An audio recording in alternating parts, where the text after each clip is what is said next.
Here we go.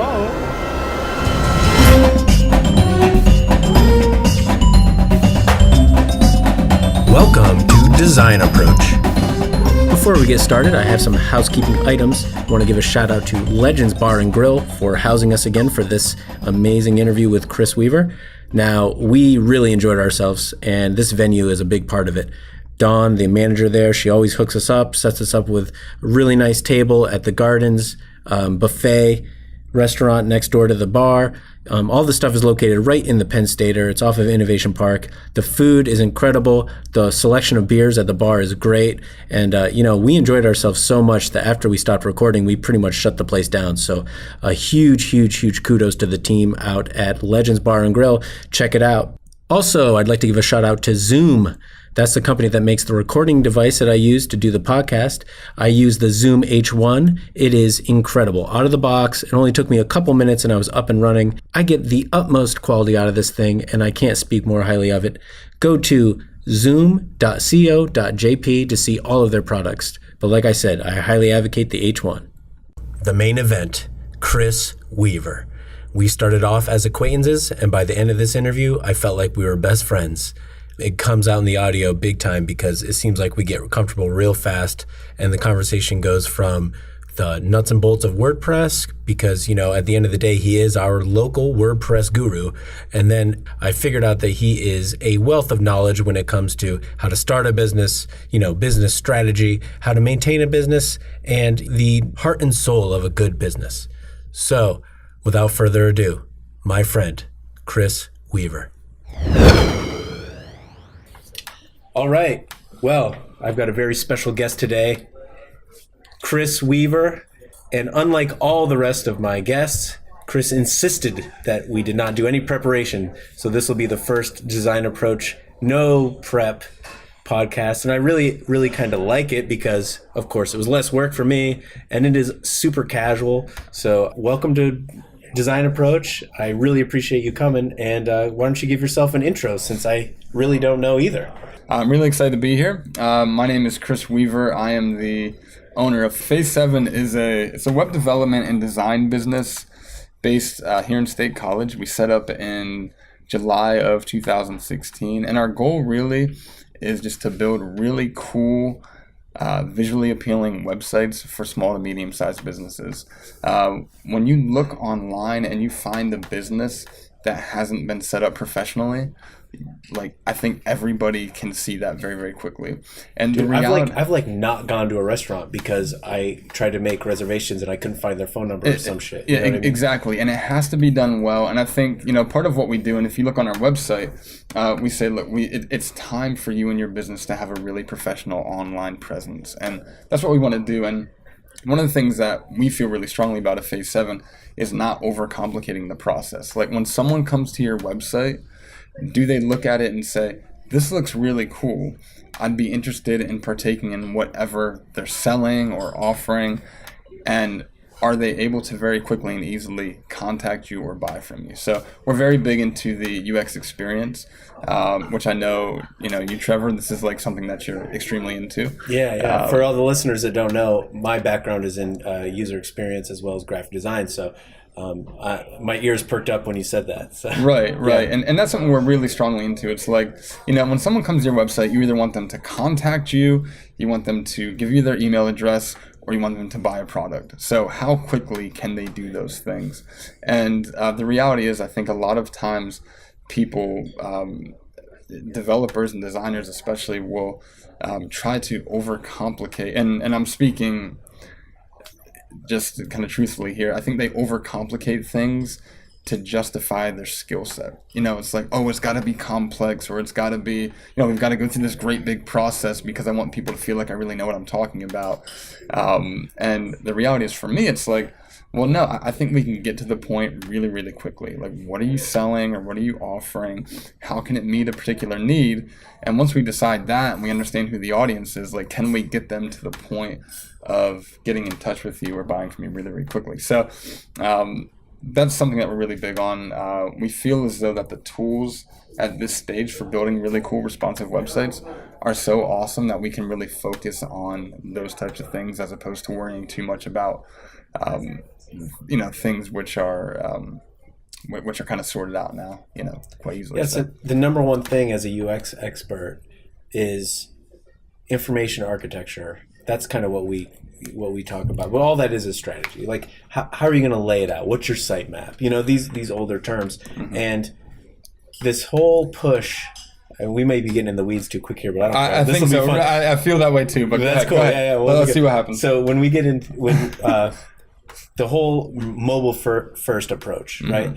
This is a brilliant way that UX people or whoever, I'm assuming it's a UX kind of, person came up with this idea that like, it's just about making sure that your mobile experience, because that is obviously the most important experience moving forward for a majority of experience of like applications or websites.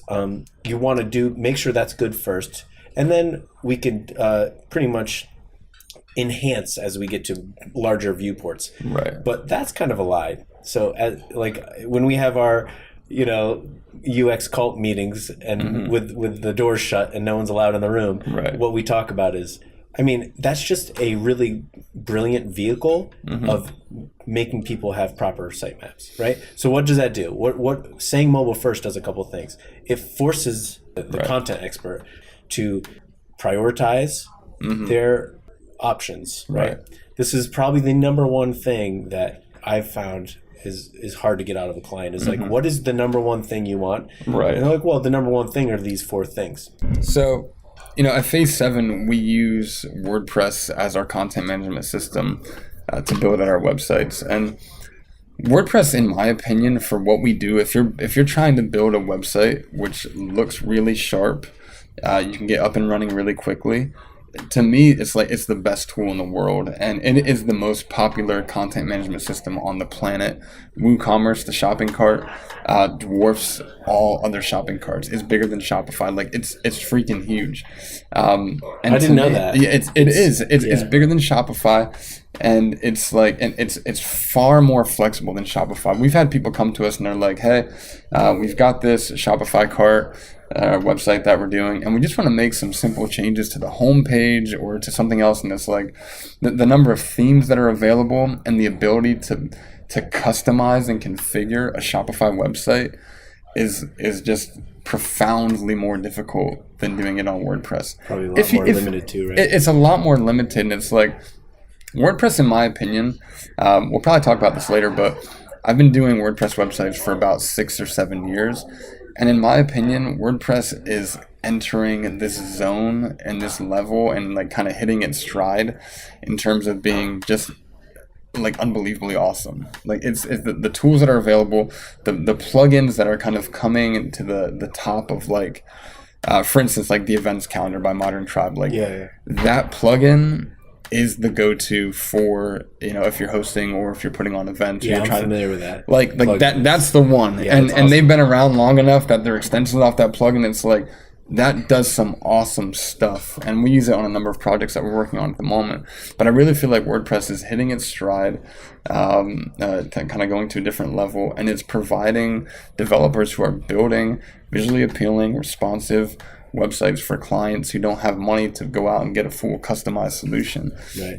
It's really kind of helping people with their businesses and their organizations kind of do what they want to do, and also be dynamic, because a lot of times, and I've been in the custom software scene a little bit, it's easy to criticize a client because they haven't thought far enough out about what they were doing. And it's like, you're coming to us with these demands, you want us to build this piece of software, and 3 months later it changes. It's like, well, anyone who's run a business understands that you have to be dynamic, you have to be flexible, and suddenly an opportunity arises, and you want to execute that, or you want to kind of set yourself up to take advantage of that. And if you've got to spend 10 or 15 grand developing a custom feature that might take 3 months to do, that's very limiting for a business. Whereas WordPress can come in and it's like, hey, you want to do this? Is there a reliable plugin that we can hook into this that kind of works with what we're doing? Yeah, we might be able to pull that off in like 2 or 3 days. So it's like a very robust platform for those kind of things? It's phenomenal, and so you're working within the constraints of WordPress. Like, it is a content management system. There are limitations, but for us at Phase 7, it's like we want to have the really honest conversation with you. It's like, what do you want to achieve? There will be a discovery phase where we really sit down, and I think it's always important to understand the motivation behind a change that someone wants to make, because sometimes the motivation, if you start to dig and the reasons for wanting to make the change are not very clear to the person who wants to make that change, a lot of times it's like, this probably isn't worth doing, or you're coming at it from the wrong angle. And so we're really comfortable with having those conversations with people. So just to clarify, do you mostly work with people who have an existing website, or is it a mix? It's a mix, and I guess the other point to make, and maybe we mentioned this earlier, but Phase 7 is only a year old at this stage. So, okay, no, I didn't know that. So, and I've been messing with WordPress stuff and building out WordPress websites for a while, but we never really went official until last, I think, July or so. And so we've got a mix of clients. The clients that we love working, we like working with all of them, obviously, but the projects that really excite us are the ones when people come and they're like, hey, we're just starting this business, and they want some advice in terms of how to set it up and how to make sure the infrastructure is there for expansion and growth. And especially when it comes to things like digital marketing, automation of emails, those types of things. Like, I love that. We love that at Phase 7. And there's some, again, the tools there are awesome, and especially the way that things like MailChimp, for instance, can hook into WordPress and the things you can do. It's awesome. Yeah, let me pick your brain about that a little bit, because I'm not the developer type. I know enough about WordPress to be dangerous. I've worked a little bit in WordPress, and I've always found it to be kind of like what you said. If you're trying to do anything that's not stock, you want to customize something, then it gets a little tougher. Right. But a vast majority, well over 80% of what you need is provided for you in a great way by someone out there. Right. It's open source. Right? Yeah, everything's open source, and you can get great. Just even theming and stuff, you can get some amazing things right out of the box for something simple, like a simple charge for a theme or sure. But talk to me a little bit more about this. I'm interested in this, like how you hook up with MailChimp, and it is a CMS in and of itself, and how does that content management system like really leverage the other types of I don't know, the way to take metrics and what maybe see I'm floundering because I don't know what the question I'm asking, but like maybe use the MailChimp example of how you would leverage the awesomeness of. Well, so MailChimp is an email marketing tool, right. And it's a way to collect information from people so that you can contact them about further promotions or whatever you're doing. But we look at it as, when you're running a website online, let's just take a shop, for instance, so maybe you're selling things online. The first step is acquiring the customer, and you might do that through some form of advertising. Now, once you've acquired them and they've bought from you, the way that we see that is that they've, at that point of buying, they've identified themselves to you as a buyer, someone who's willing to part with money for what you have. Now, so that they kind of get ready, they go up a level in the funnel. So the first level of that funnel is like someone who wants to give you their information, maybe for free. Maybe it's an ebook or a free download or something like that. So that's the lowest part of the funnel. It's like they don't have to part with anything. It doesn't cost them anything. They've given you their email address. Yeah, so these people are already convinced, right? They're convinced that you have something that they want. A buyer now is like, okay, you're a buyer from our product. So we know these people are willing to part with money. And at that point, MailChimp, and I'm using MailChimp as the example because I love MailChimp. Yeah. I think it's awesome. And there's others out there, the Constant Contact and that kind of stuff, and Drip and everything like that. I think MailChimp has the best integrations with WordPress. But the next level after acquisition of a customer is the engagement and the ongoing relationship with the customer, because you want to take them from that first level of like maybe buying an inexpensive product. Now you want to start upselling other things to them. And the only way you're going to be able to do that is to well, I guess it's not the only way, but one way that you do that is through that constant engagement. So they're constantly reminded of who you are and what you're offering to them. And that's a whole different, there's a whole skill set in kind of how to automate the strategy, right? How often But what's you email what's them the and things integration like you're talking about? That's a part I'm confused. So the integration is super easy. You can buy a plugin with WordPress for I do a lot of work with Bien Concepcion from Concepcion Designs. Yeah, let's give him a shout out. Giving Bien a shout out. Awesome. I really like Bien. We've done some really cool work together. We just recently won an award at the Brackets Award for a website that him and I did for Ripple, which is a Washington, D.C. based. Just for the listeners who don't know, the Bracket Awards are the annual awards given out by CP Squared, which is a local as in Center County and surrounding counties, graphic design collective of people that come to, not even graphic design. It's like Creatives, just creatives in general. They get together. It's just like a club, and they give awards. A very competitive juried show from outside jurors from large like design markets. Mm-hmm. So it's no small feat. This year there were a bunch of art directors from Philadelphia, which is like one of the top design markets in the country. I think it was just ranked like 4th. Really? See, I didn't even know that. Yeah. See, I didn't get to go to the awards because I was at a birthday party. Yeah. So Bien emailed me and was like, hey, we got one. So, but anyway, everyone should join CP Squared if you're listening to this and you're in the area. I found it to be very helpful, and it's just nice to meet like-minded people, and that's why I started the podcast, and it was an idea that riffed off of my interactions at CP Squared. So yeah, CP Squared is great, and I also kind of echo that. I think it's a great place to be and to network and to meet people and all those kinds of things.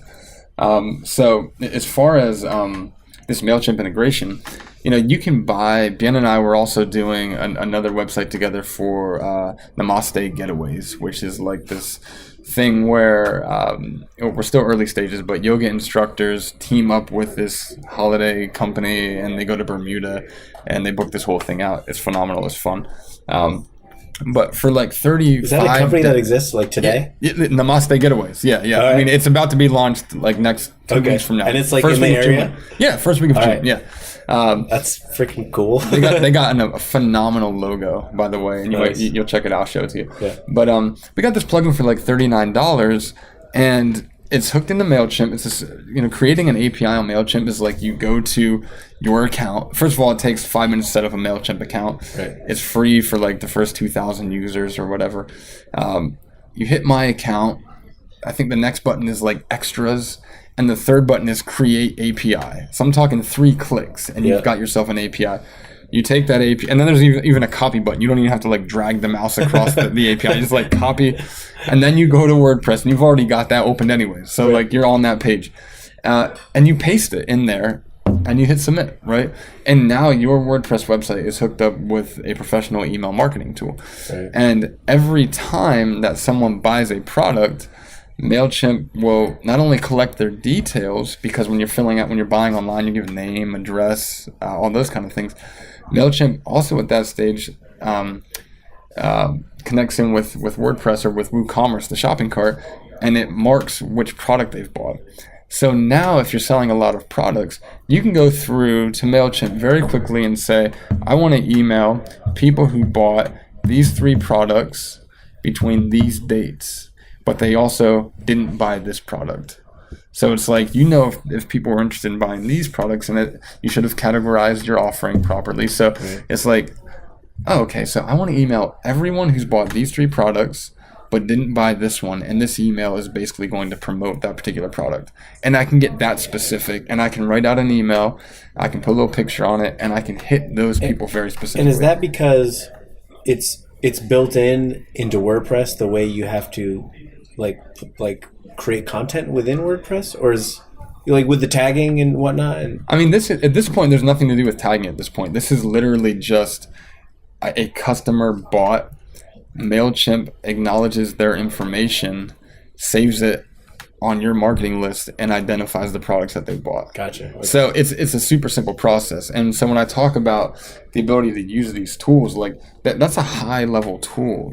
I can now, if I'm managing that email marketing list, very specifically target people with really specific emails and say, hey, I think you'd be interested in this. And it works better if the organization has someone who is, and not every organization has the budget for this, but has someone whose main job is to do that. Every day they're managing the email marketing. So that's one example. The other one is really just if you want someone to join your mailing list. I mean, same thing with the API. You can use the same API as you got for the other plugin I was just telling you about. Really? And nice. same API, and now it's just like email, and then whatever other information you want. If you just want their email to make it really simple, they hit submit. MailChimp has that, and now you can hit those people whenever you want. And in some ways, I'm sitting here talking about it thinking like this is not revolutionary, but I think it's good to know that you can really take charge of what you're doing if you have everything hooked up properly, and it doesn't have to cost you a fortune. I mean, it's like the beauty of the internet, right? Like the fact that a small startup can have the same kind of information gathering and analytics and as the big boys, and what they've been doing for years. What full departments have done, now you can do with a couple of simple clicks, as long as you're not trying to do anything crazy custom. Right. And by the way, when you've made the decision to do something crazy custom, you should really ask yourself why, because most of these things, I know in WordPress especially, most of these things, if you're trying to like do something that custom, there better be a very good reason why you're circumventing what's tried and true, which is it's a nice feature to know that the crap that gets pooped out automatically is like gonna be great because it's tested and it's tried and true, right? It's right. And if there's same something thing with a MailChimp, like you don't need to the strategy portion is done. All you have to do is bring your content knowledge of your company. Right, and that's a super good point, and I really think that's worth excuse me, mentioning, is that if you're doing something and there's not a plugin that exists for that, hey, you better then really either you've got the best idea that no one else has thought of, which we all know is incredibly rare, right, or you're doing something which actually isn't effective. And I think that's a really good point. And it's not to say that I don't dismiss it. I mean, Right. there are some extremely unique cases, and I totally get that. But if you want a solution for that, a custom is what you need to do, right? And that's a different conversation. This is for I guess here's the point I'm trying to make. As I got older, as I age, I've started to like implement this 80-20 kind of like Pareto rule in my life. And I would have been the person who, totally hypothetically, if I started a business, I would have done it all myself. I would have done all the research. I would have become, dangerous enough in like email marketing strategy, and I would have learned how to custom code the thing, and I would have tried to do it myself. Sure. And inevitably, I mean, this goes pervasive throughout my life. I tried to fix the sinks in my house. Right. Yeah, right. plumbing, This is where we're different, by the way. But anyway, Well, and this goes to when a younger version of myself, when me and my family, we bought our first house, I tried to do some electrical work myself, and I almost killed myself. Like at a certain point, I learned over time that it costs more money, it costs more effort to try to be a jack of all trades. And I said, you know what? I just want to focus on the things. There's something cool about learning new skills. There's something fun about immersing yourself into things. Right. And I don't like to be ignorant on a subject, but the older I get, the more I want to double down on the things I understand, I know, and I've become an expert at, that make me happy to do, and that make me happy when I share that information. And then I want to kind of punt on the other stuff, I don't try to do electricity stuff in my house anymore because one, I almost killed myself. Sure. Secondly, it cost me 4 times the amount because I shorted a bunch of stuff, and I had to hire someone to come in and fix 10 things instead of the one thing that I needed fixed to begin with. So I think that analogy holds true here. It's like if the 20% of the things I do in my life are creating 80% of the happiness, I want to double down on those, identify the 20% of things that are not good, and try to eliminate those as much as possible, and just double down on the stuff that's good. Right. So meaning, I'm not I don't have the passion for email marketing. Right. That doesn't mean it's not awesome, and other people that have that passion, it's all about it. I just want to know enough to make good decisions about that. So I wouldn't want to like custom, come up with a custom strategy. I would want to use stuff out of the box. Yeah, and I think those are all super good points, and I hesitate to say this. There's a I'm just saying it now. And it's not even that crazy, but there's this. We're in negotiations with a particular client who I am literally desperate to work with this company. Okay, You want me to guess? starting up. It's No, you're not. I'd be just kidding. surprised. Okay, Skittles. No. It's fresh, right? They haven't started yet.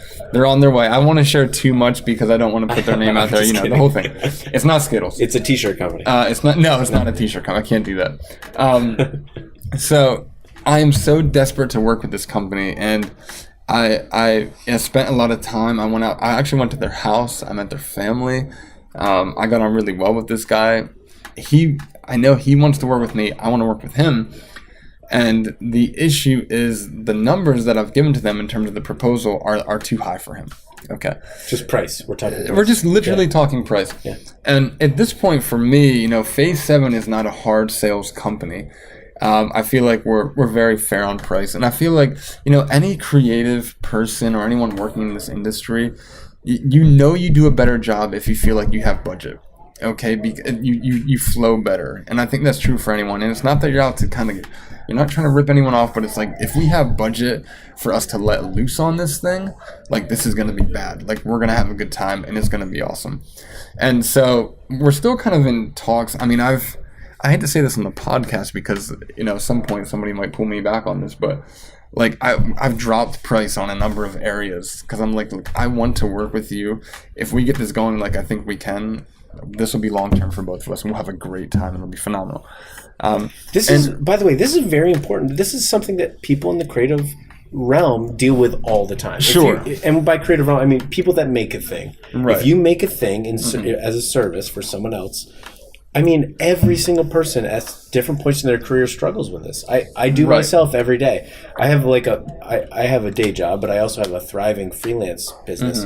And man, when you have limited time to do freelance, I hit the point years ago where it was like I had to say no to people, right? I know, and it's tough. Exactly. And my life was great when I said yes to everyone, but it was also terrible when I said yes to everyone because if you look at a bell curve of everyone, you do the 80-20 rule on everyone, 20% of that everyone's jerks.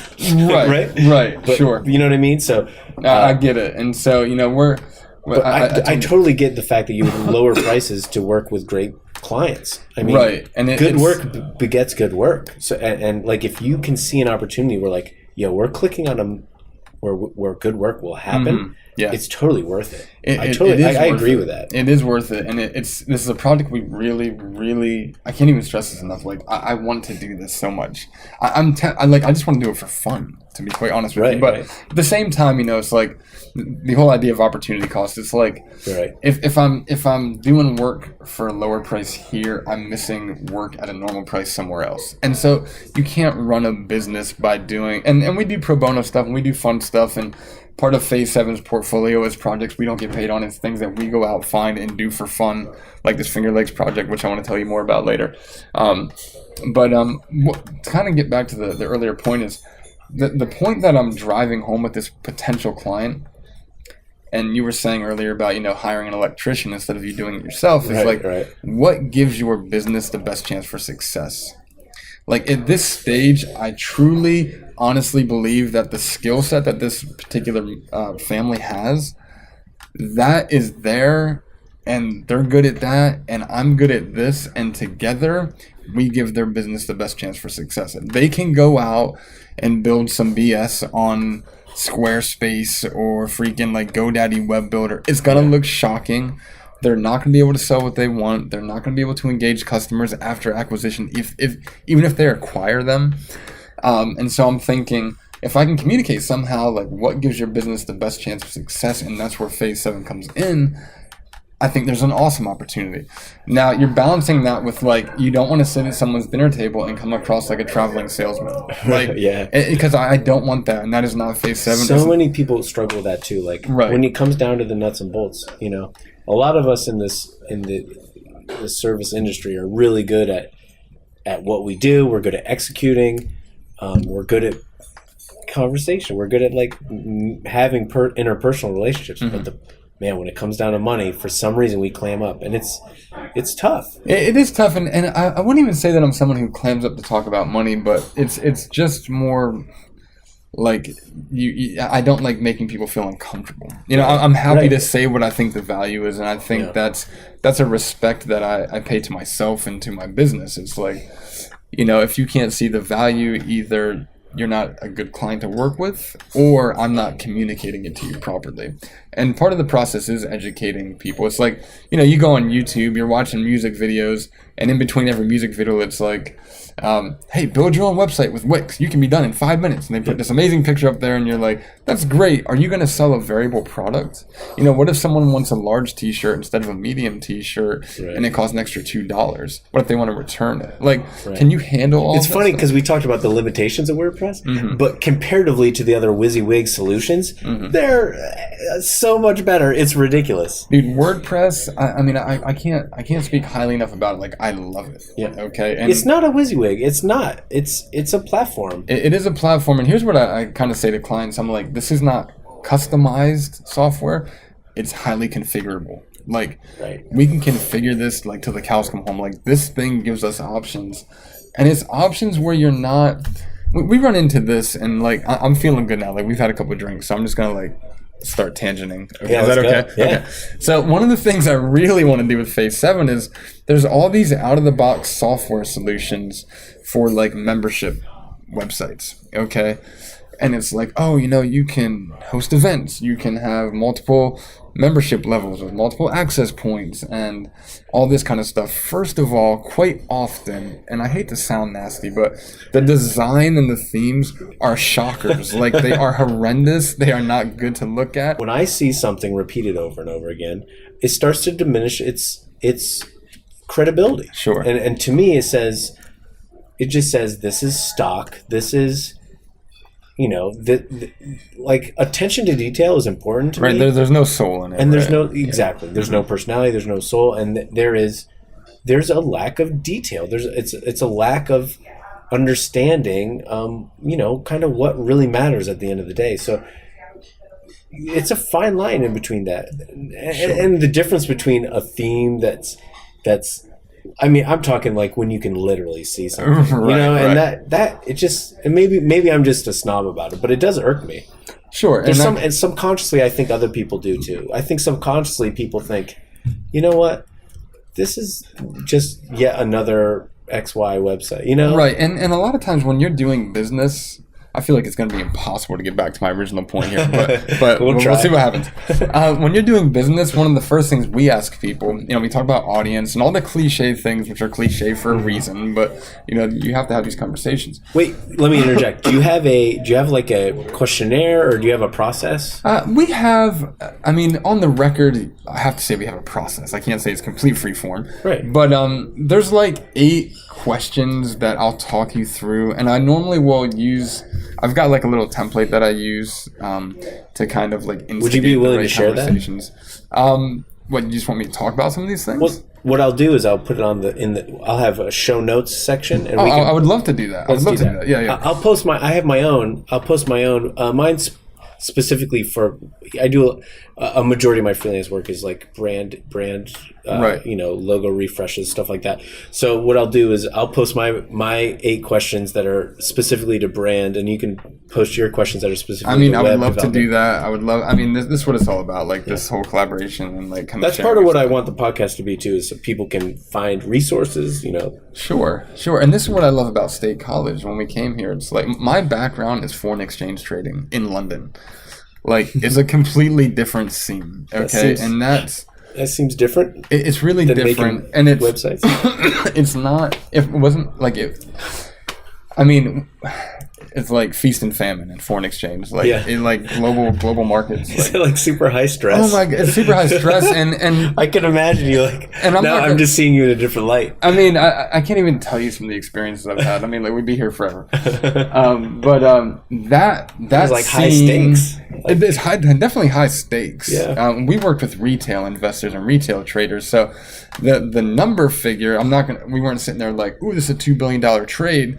Right. But to an individual, like $50K is a big position for like somebody who earns $75,000 a year and saved up this money forever. Like, you're talking 9 months of work. But that scene is very much everything's close to your chest. Like, if I got something that's working, I'm certainly not going to tell you. Right. I'm not going to come on a podcast and be like, oh, Trevor, yeah, sure, I'll post my notes. Here's a secret to make $1 million. Right. Yeah. Do you want a basic algorithm that makes you 1% a day? No. It's not going to happen. That's what I love about CP Square too. Everyone I've met has been open and willing to talk about this stuff, and this is part of what I want to bake into the podcast. I want to be able to share information. I want it to be a resource. I also just, I want to learn from people. That's a big thing too. Is like, I don't know this stuff. Sure, and that's what I liked about when I started Phase 7. It was like it was fresh, and it was like I'd only just moved into the area. A year before that, I'm from Williamsport, but we'd been living in England for 13 years. My wife is British, and my kids were born there. But I gotta ask, do they have British accents? They had British accents for 2 months and lost them. The kids lost them? They lost British accents. Your wife has a British accent. She has an American accent because she grew up in Williamsport. Dude, that's a whole thing. We'll be here forever. Okay. That's a super long story. So no one has a British accent? That's for the relationship podcast. No. Okay. No one's got a British accent other than my wife's family who still live in England. Right. Because all her family's still over there. Okay. So wait, the kids had it and lost it? They lost it in 2 months. That's great. Okay, and I've got videos I can show you. Did they gain like a Pittsburghese accent? Dude, they sound like they're from State College. Yinzer? They're not saying yins and soda pop. But the thing that I loved about State College is the mentality of plenty. There was not a mentality of lack.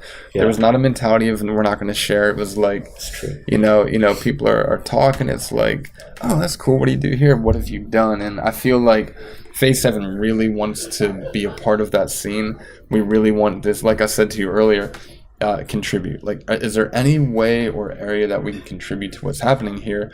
Because I think that when you sow good, you reap good. And I do really believe in that principle.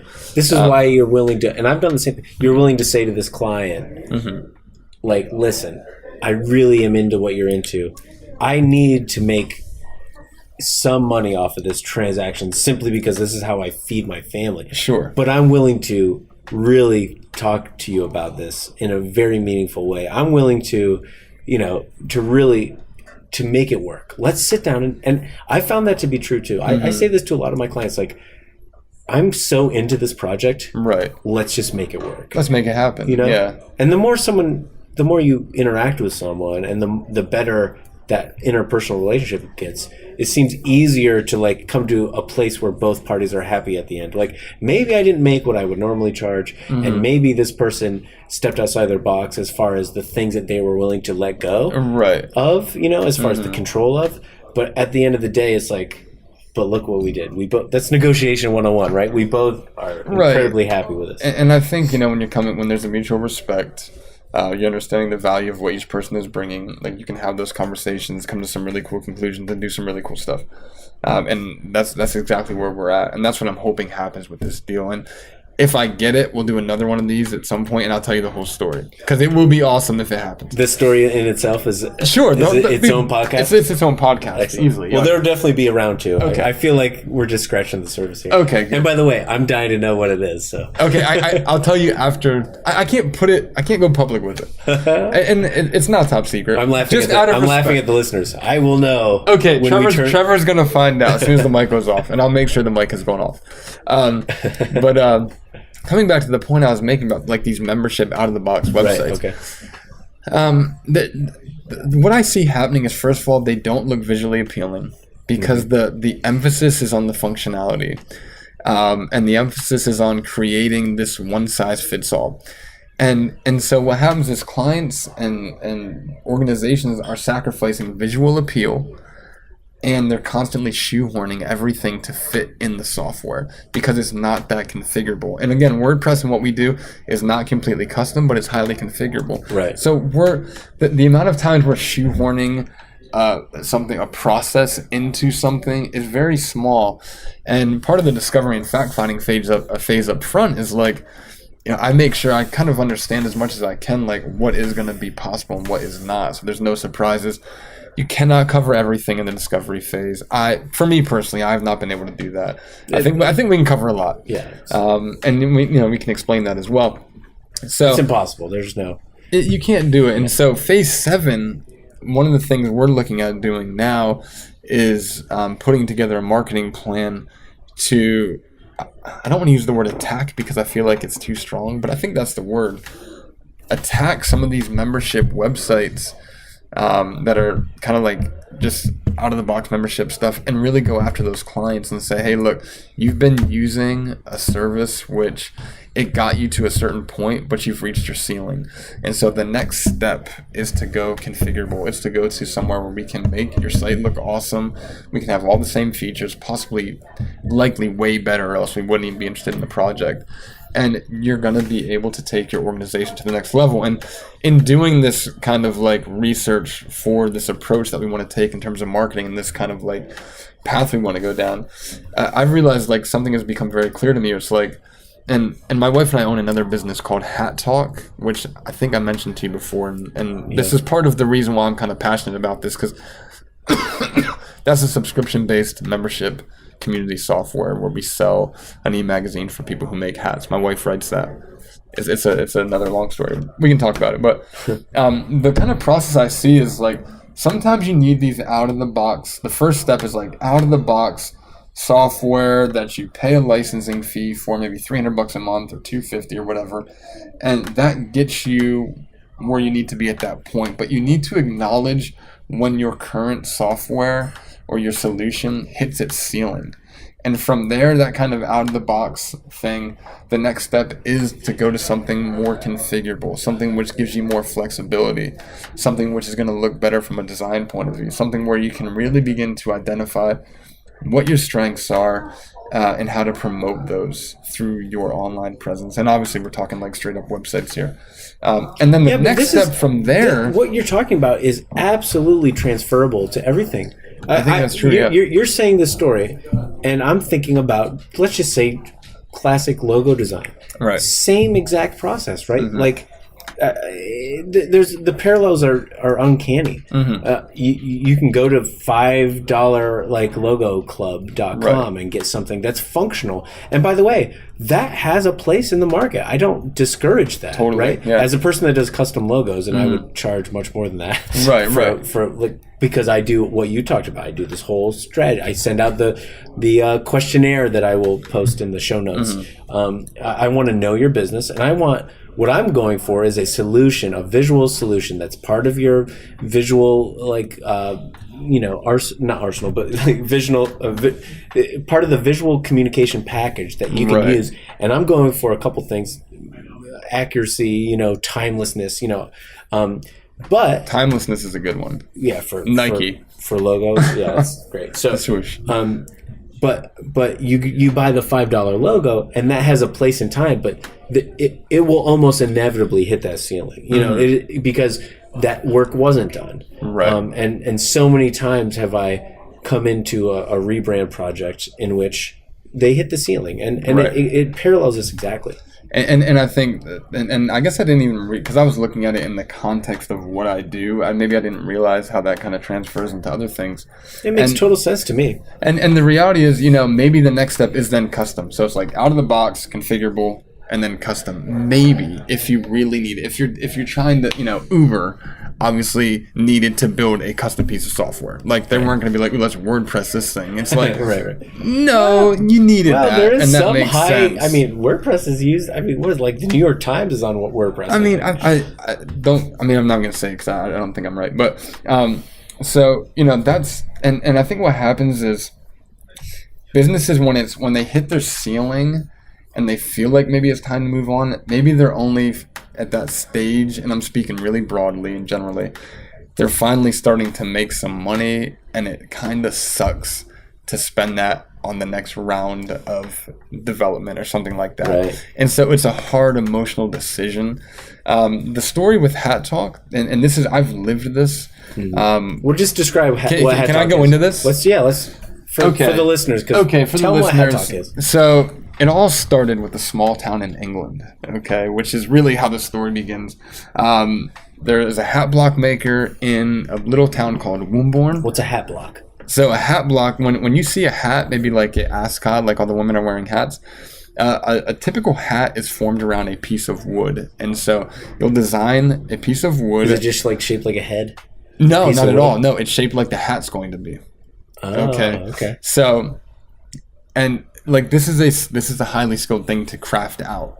And so, so you build this hat block, and then you take the material and you begin to form it around the block. So the block determines the shape. Oh, okay. And so a friend of mine, his father was a woodworker, carpenter, and someone said, "Can you make me a hat block?" And the story goes, he said, "Yes, I can make you a hat block. What's a hat block?" Okay, Right, he's right. kind of that kind of guy. Yeah. Very like, he can do what he needs to do. And so he started this hat block making business. He was I think he was in his 60s at the time. And he began making hat blocks, and they realized that there was not a lot of people in the world, and this is sounding dramatic, but this is the reality. There was not a lot of people in the world making really high quality hat blocks anymore. It was kind of like a lost art. And so he begins making these hat blocks. People start buying these things. And so him and his wife are very much entrepreneurial.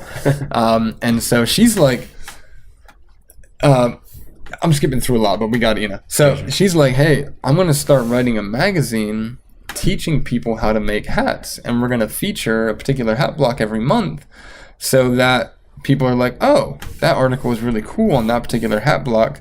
I guess I should buy that hat block." How long ago is this? This is 10 years ago. Yeah, this is the equivalent of a white paper. Right. Here's the tech behind XYZ. Sure. Oh, and by the way, if you want to do it, you're gonna need this. You're gonna need the hat block. Yeah. And so great. So people started subscribing to this, paying for a subscription to this magazine because it also had hat-related news, and that millinery is the art of making women's hats. So if you're a milliner, you make women's hats. And what's a man's hat? I knew you were going to ask me that. I don't know the answer. Okay? I don't wear hats, by the way, so I don't care. I'm beginning to wear hats because my head is becoming exposed as I get older.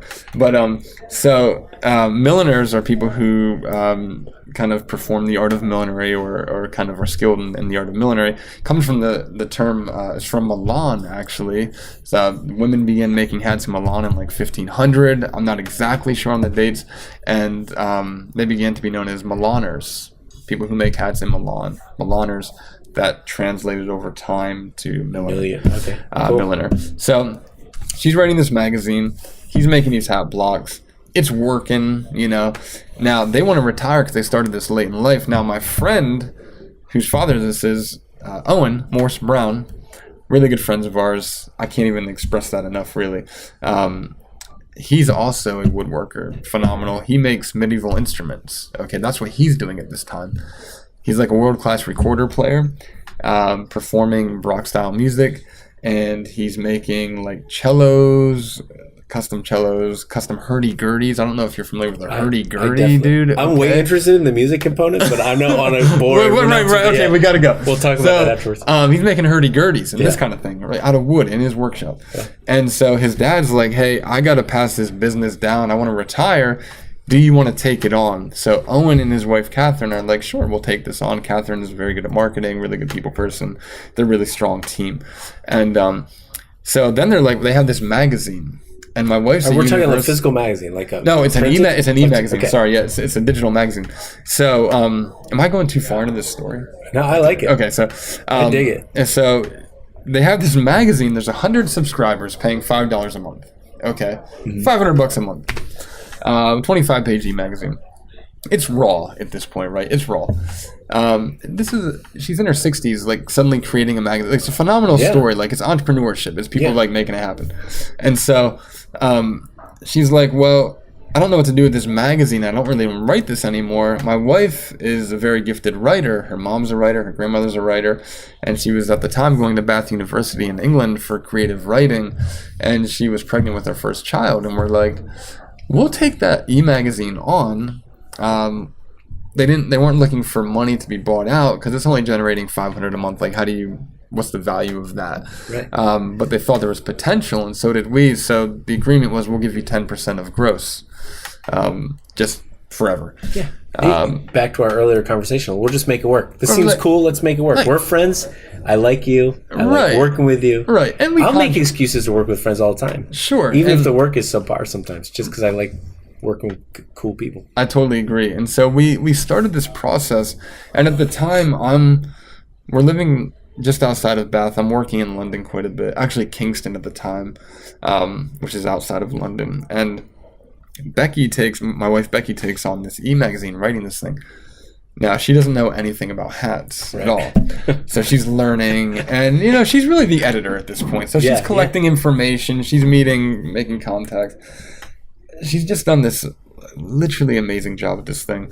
And there's like 100 subscribers at the time. And I'm sitting there going, like, there's no other magazine like this in the world. There honestly is not. Like, it is so niche. And the argument is sometimes when something is so niche that there's actually no market for it. Yeah. So you need to to understand that.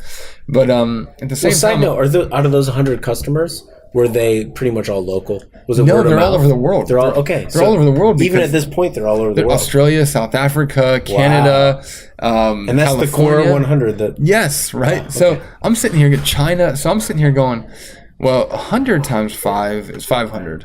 1,000 times 5 is 5,000. Like 10,000 times 5 is 50,000. So, like, I'm starting to think this could be something cool over time. And when we inherited this thing, there was this really minimal website where you had a login, and as soon as you logged in, you were taken to the page. There's 2 pages. The only other page with the link for the current magazine. And so I'm like, we need a better website. I'll build one, right? I'll just kind of like see if I can come up with something, because I'm seeing all the same advertisements on YouTube as well as everybody else. Like, I can build one of these things, and it was 8 years ago, so it wasn't quite the same. So I realized I can't build one, obviously, because I have no experience. And we approached somebody. They built one for us. I thought it was crap, to be quite honest. Wanted to do something else. And during this process of kind of me understanding that I like the idea of building a website, I don't quite have the skills at this stage, we began to really ask, and this is a business kind of thing here. We began to really ask our customers, like these, at this point it's like 150. We were growing it. Like, what do you like about this magazine, and what are you interested in? Like, really simple feedback. Like, it has to be done. And people are like, we love this magazine. And I'm talking, my wife's not a graphic designer. Ann Morse Brown, the creator of this, is not a graphic designer. She's not using Adobe tools, just like Microsoft Publisher. Like, it's like, but these people didn't care. They loved the content. Yeah. And not only that, so here's the next thing that we found. They were like, if only I knew a milliner in my neighborhood. If there was only another milliner, because it's so niche. Connection. Like, you don't have, like, if you make hats, there's no CP squared for millinery. For milliners.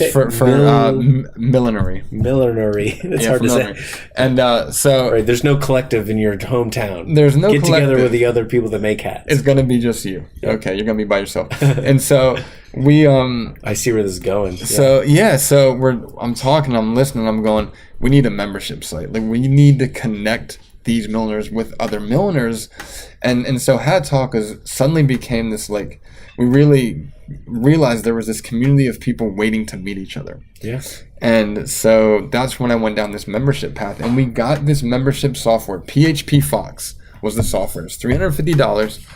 And this thing, like, revolutionized Hat Talk. And I'm talking, this is why I say there's always a place for these things. Like, that initial out-of-the-box software, dude, subscription levels went from 150 to over 500 in, like, a year, right? That's a huge jump. And we're still talking low 5X. numbers. Right, we're still talking low numbers. This is not a it's still not multi, there's still not, there's not 10,000 subscribers now, but it's continually growing. And so... we realized, the value of customer feedback, the value of understanding your customer and really what they're looking for. And this is this is hearing from the buyers as well. So this is hearing from the people who've parted with money, who are interested in what you're doing, and they want something else and they're willing to pay for it. And at this stage, you're not selling, you're providing. You're providing what they're looking for. So I then began to realize, and Becky and I began to realize the limitations with this out-of-the-box software. And this is why I was saying earlier, like, you need to know when your current solution hits its ceiling. And it hit its ceiling. And there was a lot of we couldn't run a sale. We couldn't provide a free trial. Right. It was very difficult. Yeah. It was very difficult to add pages. It was very difficult to set up different subscription levels. And so that's when I began to explore WordPress. And suddenly WordPress was like, oh my gosh. And I'm fresh at WordPress at this point, and it's not making sense, and it's big and it's scary. And I didn't realize that, oh, it's great, there's a plugin. Is it compatible with all the other plugins currently on your site, or is it going to bug out immediately? Right. And you're going to be like, this sucks. Yeah, I've been down that path. Everybody who's tried WordPress has. Yep. And so that's why, WordPress is easy to use, but I still honestly, genuinely feel like you need to speak to someone who knows what they're doing with WordPress, and which is where that's been my experience. Sure. Like I said, just like the electricity thing, I bailed on WordPress after I did that. I bought a couple things that didn't play well together, and I was like, this breaks everything. And so you need to know it. And I'm not going to pretend it's rocket science, but you need to have this experience and understand what's happening. So, for the person like myself who doesn't want to go that deep.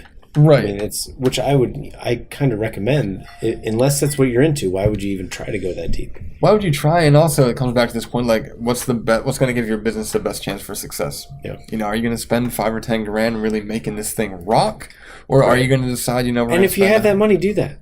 Do it. Or if you don't have the money, do the Wix, right? Right. But if you hit the ceiling, the hard part probably for you, I'm just guessing, is I've been there myself with my other, my freelance endeavors, is it's almost like what you talked about, like reaching out to people to like, I'm almost certain you've hit the ceiling. Sure. You just don't know yet, or you've hit the ceiling, but that to make that leap, there's like code debt there. There's this like, we've already have so much entrenched, so much of our process. I'm familiar with the old way, even though it's become a pain. Mm-hmm.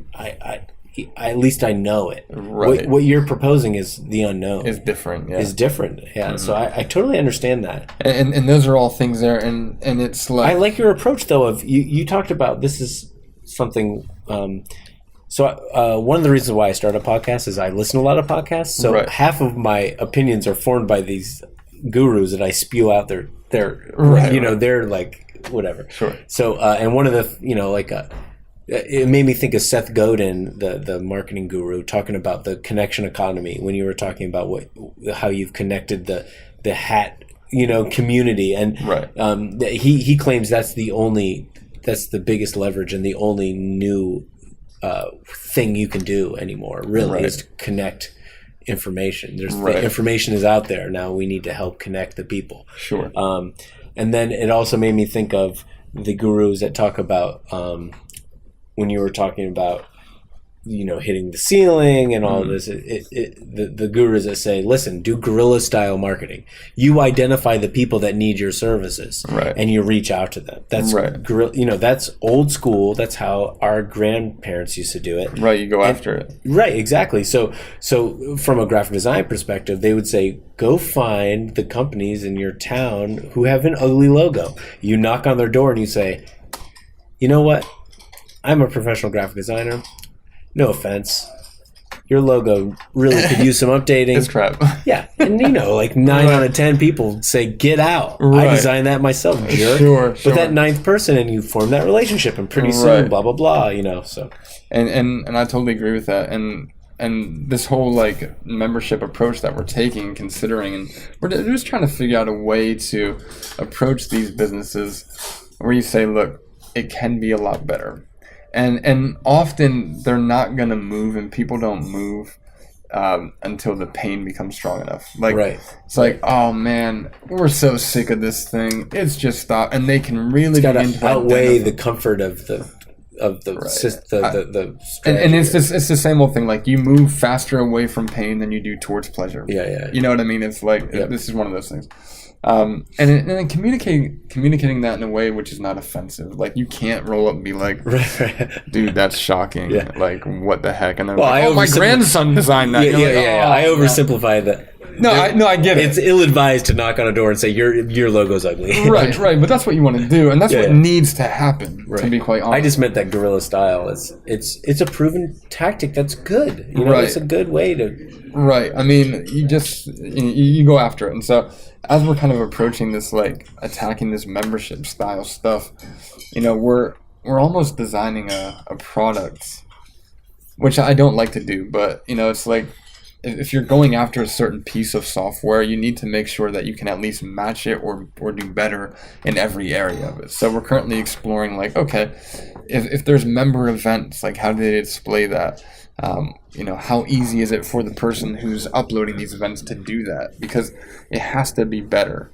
And so we're really excited about that. And we've gone through this process. And like I was saying with Hat Talks, like out of the box software, we hit the ceiling. Okay, now we're into something more configurable. And even now I'm looking at WordPress and all the things that are coming out. And I'm like, I don't think we have to go past that. Like, I honestly, genuinely feel like Hat Talk has WordPress has what Hat Talk needs to succeed. But then again, I don't know what we're going to want to do in 2 or 3 years' time. So I'm glad you told that story. I know you're questioning whether it's valid or not, but what I like about it is the way you came to your business was by being a customer yourself, you know, and you saw the need, and you know, you did what I did with electricity, except you enjoyed it. What if the first time I shorted out the whole house, I found a passion for electricity and being an electrician? That's a different story altogether. Sure. Right. And that's kind of what it seems like. It seems like you got shocked, but then you came back and became an expert. It's just kind of neat. It's just, you know what I like about it? I like the fact that it's totally organic. I like that it's totally honest. It's totally organic. You haven't started a company to make money. You started a company out of you know, your interests and the knowledge you gained in a real life scenario. Right. There's something that's just that kind of message will just kind of permeate throughout all your interactions. That's why, you know, this is why it all goes back to the relationship thing. You know, it's not a hard sell. You're not going to come across as that used salesman at the dinner party when you're talking about something you actually care about, you know, and something that you're like, you know, it gives context. I think, you know, postmodernism taught us that context matters, you know, like it matters that the reason why you offer these services in this way is because you went through it, because you were that person. You hit the ceiling. I mean, what better case study than yourself, you know? I appreciate that very much. And it's been a really neat experience. And I don't want to over kind of sell where we're at. You know, Phase 7 is early stages, but I really feel like, you know, given the environment here, and like we said earlier, the community that's here, having these interactions where we're like, yeah, I'll share that with you and you share that with me. I feel like we're positioned to do really well and to add a lot of value to a lot of businesses and to a lot of organizations. And so we're super excited about that. And I think one of the I don't know how philosophical we want to get, or even if this is going to be philosophical, but I feel like for me, one of the things that I'm learning, because like, I don't know if you've ever been to, what's it called? Launchbox.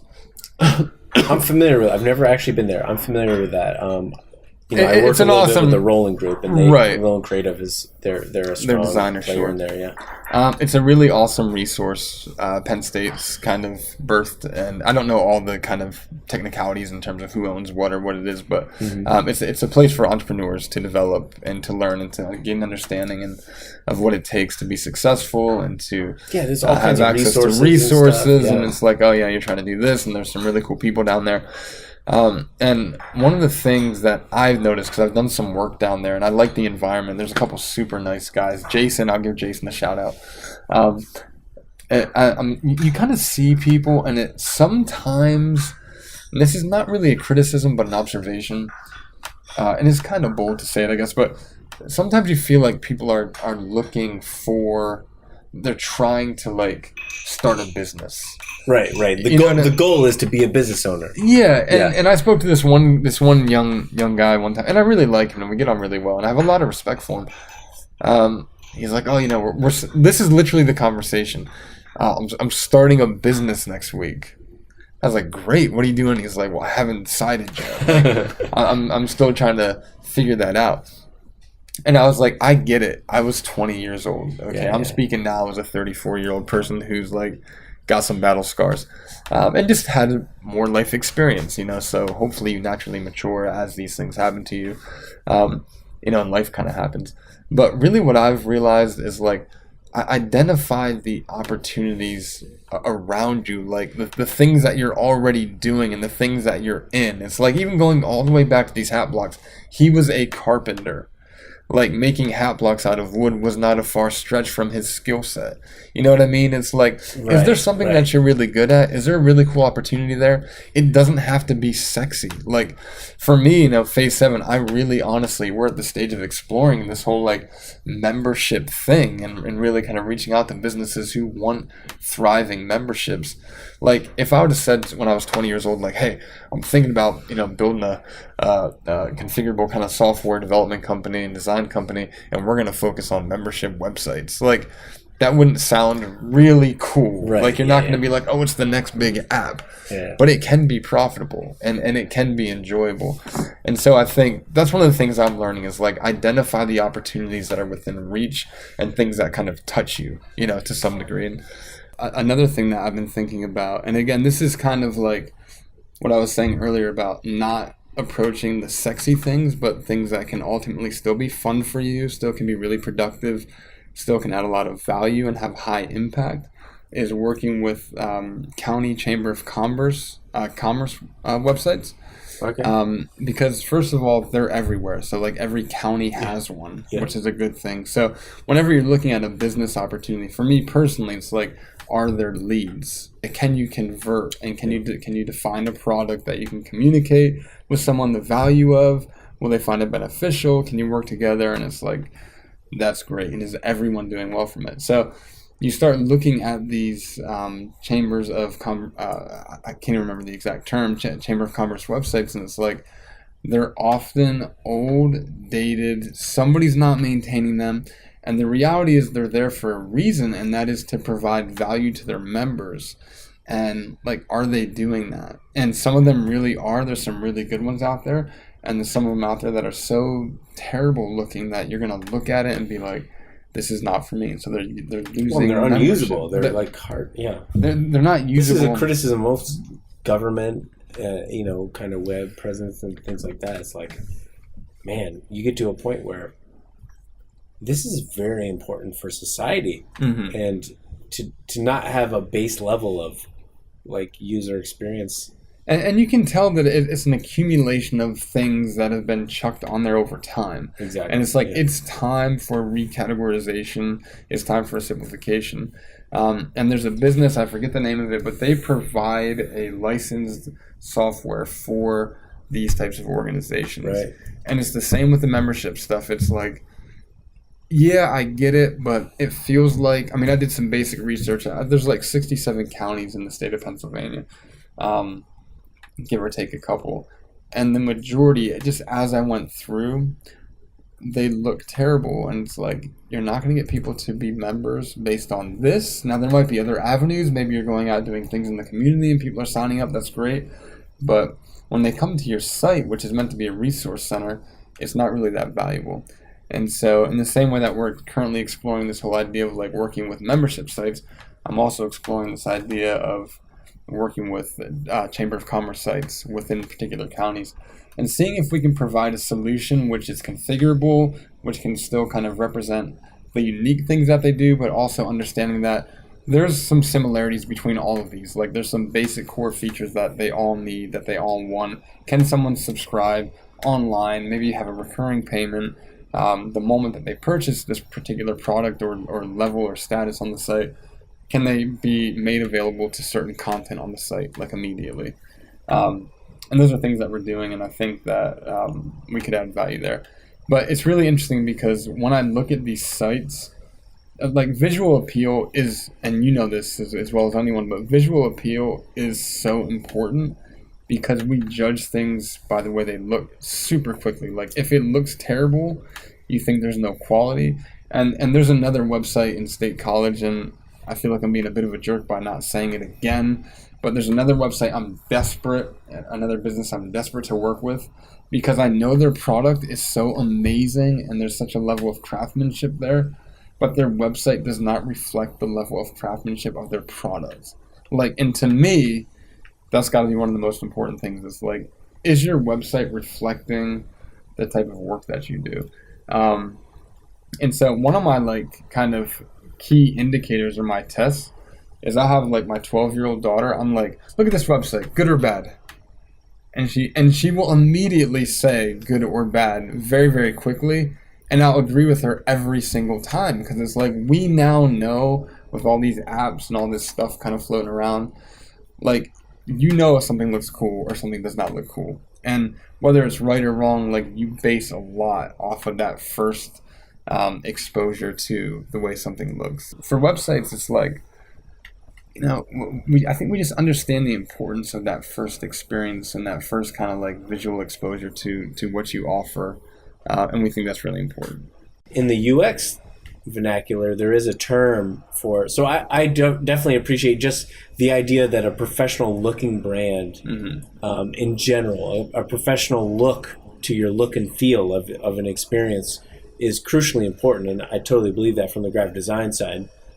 When I put my UX cap on, there's a principle in UX called the like aesthetic usability principle. And essentially what that says is, although functionality is number one in UX, it matters more whether it works than whether it doesn't. Right. But there's yet another layer on top, which says essentially, if something looks usable or looks nice, you're more likely to use it. Right. Or if something looks nice is the wrong word, but if something looks appropriate or looks professional, you're more likely to use it. Sure. So it's compounded, you know, this having your daughter look at things and give a split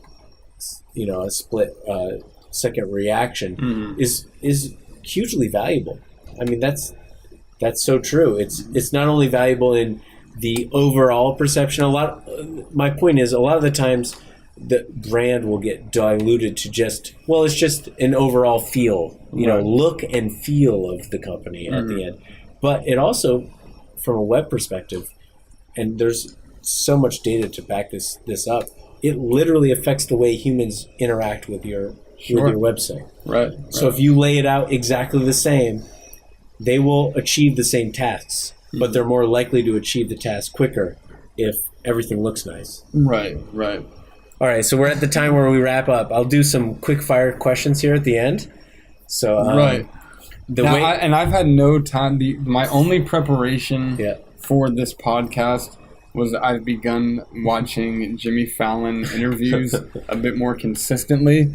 In particular, Kevin Bacon interviews, because of the movie Tremors years ago. I don't know if you know that one or not. Oh, Tremors? One of my all-time favorites. So Kevin Bacon has a special place. I wanted to see how he does these things. How does he interact with the host? I'm going to take everything I learned from that, and I'm going to apply it to these quick-fire questions. All right. So, listeners, there's a dual level to these questions. It's what is the content of the answer, and how much Kevin Bacon is it like? Right. What advice, by the way, the questions are quick, the answers do not have to be. Feel free to elaborate, to veer, whatever. Right. So what advice would you give to your 20-year-old self?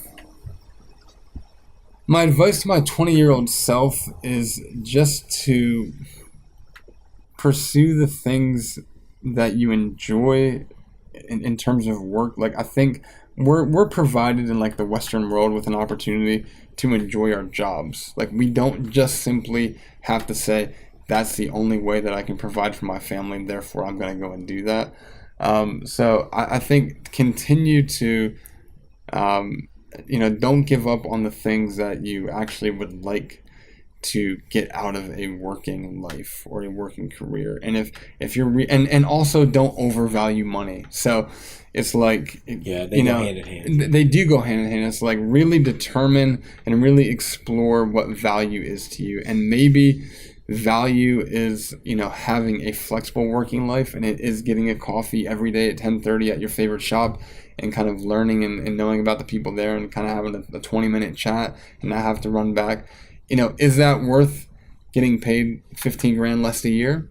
And it's like, actually think about that. Cumulatively, it may be. It might be. The ROI of having a good conversation. Right. And these are things that are hard to quantify, but my advice is pursue an understanding of what. So here's my answer. Pursue an understanding of what is actually valuable to you. All right, second question. Out of your most recent purchases under, let's say, under $200, which one has made the biggest impact on your life? The sneakers that I'm wearing right now. Describe So these are Nikes. They're fluorescent pink. They are hot pink. They are, I don't know the exact name. They're the ones that have Free RN. So these have actually made a huge impact on my life. And the reality is I love to eat. I can't explain this. And I know everybody's going to say this, they like to eat shortly, but if you watched me have a session with food, I can eat probably more than most people can eat. And that's literally what people say to me all the time. I cannot believe you're still eating. I can eat I'm so because I'm much food. I'm exactly the same. Right, okay. My dad's the same way. My whole family's like that. Right. Anyway. And my father's side of the family, they're Italians. And so that's part of the family. Mm-hmm. They owned the Triangle Tavern in Williamsport for years. I didn't know that was an Italian place. Yeah, the Triangle Tavern. Yeah. And I grew up washing dishes there in that whole scene. Mm-hmm. But so I gain weight pretty quickly, but I also can lose it pretty quickly. My body responds for whatever reason to exercise or to lack of pretty quickly. Mm-hmm. And I started running in November of 2016. So at the point of recording this, that's several months ago. And I wanted to do it before 2017 because I didn't want it to be a New Year's resolution, right? Because nobody keeps those. So I was like, if I start it before the New Year, towards the end of the year, it's not a New Year's resolution. So psychologically, I feel like I'm in a better position for success. Side note: that's a good tactic to gamify your own life. Don't fall into those patterns in which you have an out. Right. And so I started running, and I wish I knew the name of the guy at the Y, but he saw me that because I'm slightly obsessive as well. He saw me there all the time, and I had these busted sneakers, and he was like, "You're running a lot. You're gonna hurt your knees. So why don't you spend some money on some really nice sneakers?" And so I got these, and I was just wearing them for running, and I could feel the difference on my knees as I was doing it. And then I was like, well, I guess I might as well just wear them all the time. So, purchase under $200, biggest impact, it's the Nikes that I'm wearing right now. If there's one thing that you'd want everyone, all the local creatives, to know about your philosophy, what would it be? Business philosophy. Yeah, business, creative.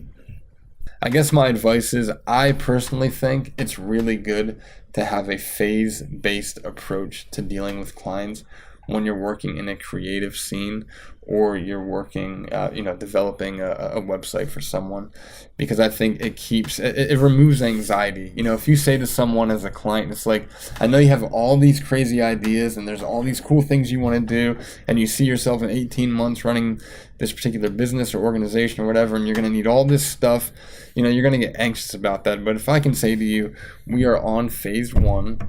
The goal of phase 1 is this. When we're done with phase 1, we will then address phase 2. And after phase 2, we can address phase 3. And so all those things that are bothering you or making you lose sleep right now, it's like, hey, that's phase 3 or that's phase 4. So I think that's a really good approach to dealing or handling client projects. Phase-based. I couldn't agree more. Phase 7. It's like one of the things I find occasionally is this weird perception that any creative-based endeavor is a spark of genius coming from an artist. Mm-hmm. And I don't view myself as an artist. Mm-hmm. In fact, I take offense when people talk to me like that. When I get feedback that's like, well, you're the creative genius. Just go away and come back with a perfect solution. Mm-hmm. I don't want to taint your idea with context. And I'm like, oh no, the way I think of it is exactly, I'm a problem solver. I'm a human that is versed in the visual language. Right. And 60% of all humanity, are visual thinkers. Right. So I'm fluent in a language that most people don't, that everyone understands, but most people don't speak. So Right. I'm this unique connection device, and I would love to distill your verbal ideas into visuals. Right. But unless I have that verbal idea, unless I have that context, unless I have, and it doesn't even need to be verbal, it just could be some other distilled version of an idea. I can't visualize it. Right. In fact, in art school in college, when the assignment was like paint a masterpiece, I had a terrible time. I needed to like create parameters. Like I needed to like, I would ask my friends to create specifications so I could paint.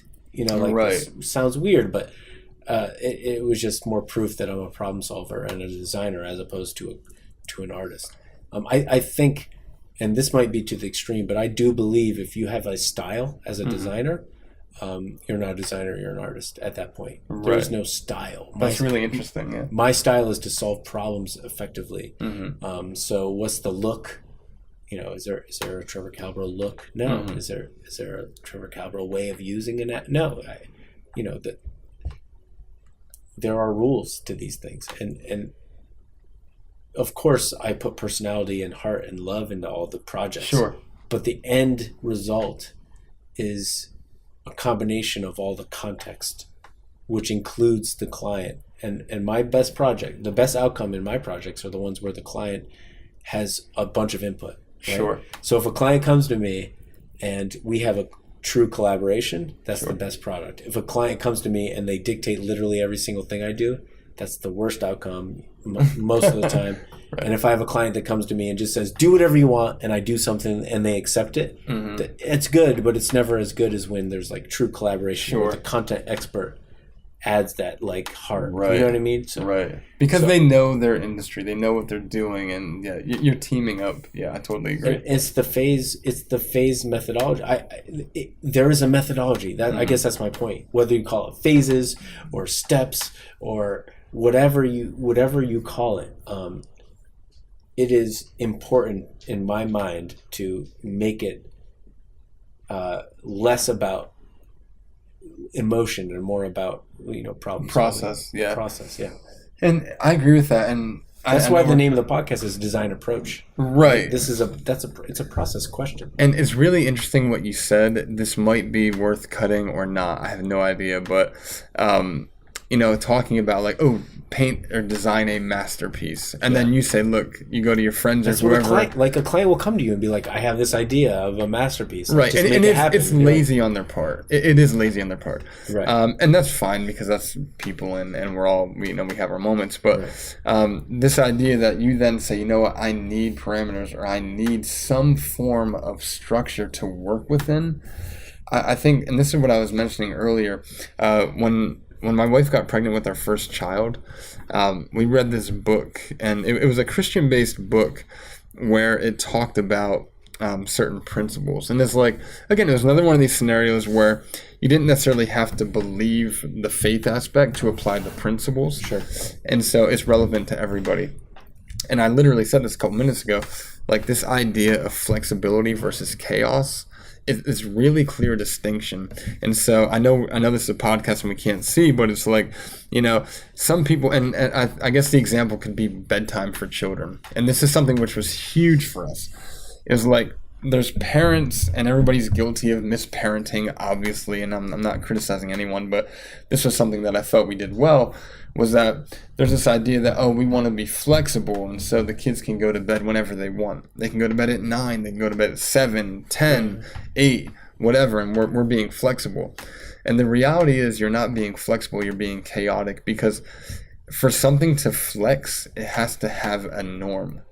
And until you have a norm, you cannot flex off of it. So a flexible bedtime would be the kids go to bed at 8 o'clock every night. However, sometimes it's 8:15 and sometimes it's 7:45. But it's not 10 and 6 and 9, and because that's chaos. And I think a lot of times, in the creative scene and design and that kind of stuff, It's like there's this idea, oh, we're just going to be dynamic, we're going to be flexible, we're going to really like be led by this like inspiration, and all that stuff is cool and it sounds great, but the reality is without a design process or pattern, whether like you said it's step-based or phase-based or however you want to break it up, you have to be, I think in my experience, working within a system to get the best outcome. And you have to be looking to define to some degree, I think, the product before you can design the process. Like, what are we trying to achieve? Okay, from there we can design the process. And generally, if you're working within the same, if you're doing similar types of work, which, I know Phase 7 does, like we build websites for particular clients, we can pretty much come to an understanding pretty quickly what the product is, and therefore we're familiar with the process and how we break that into phases and how we work. So I totally agree with you. I think that's really cool. That's a good way to approach it. Like come to a consensus on the final product between you and the client, and then deconstruct the process appropriately. That's actually, I don't do it that way, but that might be I'm going to explore that. That actually makes a lot of sense hearing you say it like that. Thank you very much for having me. I'm excited about what you're doing, and Phase 7 is around if you need us. Dude, this was great, and I will make the claim on air. We'll be using Phase 7 to deliver that. Thank you. Yeah, we really look forward to that project, definitely. So, full disclosure. Yeah, that's cool, man. Thank you. All right, dude. Well, thanks again, and we'll talk soon. All right. Thanks, Trevor. Well, there it was. My interview with Chris Weaver. What a great dude. We are kindred spirits. I guarantee you there'll be a round 2 at least. I need to interview that guy again. We've had many conversations since, and he is a wealth of knowledge in all kinds of stuff. Not to mention, we just get along well, so I think it's just good listening. And if not, that's okay, because we enjoyed ourselves, so we'll just continue until people say, please stop. Anyway, check out the show notes for anything we referenced. Have a good one. See you next time.